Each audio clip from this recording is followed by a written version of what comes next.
Yes, it's very easy to use because we have only to hit one button, and it's a few seconds a week we need to handle that. Yes, we had some input because it has to fit in our daily work, and so we had a weekly meeting.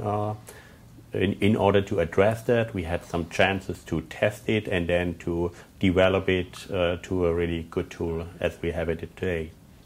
Yes, it is helpful because of we have to manage our capacity, and we have our weekly goal, and we can really easily see within a few seconds by the color, is it green or is it red, and then to, let me say, to prioritize the work.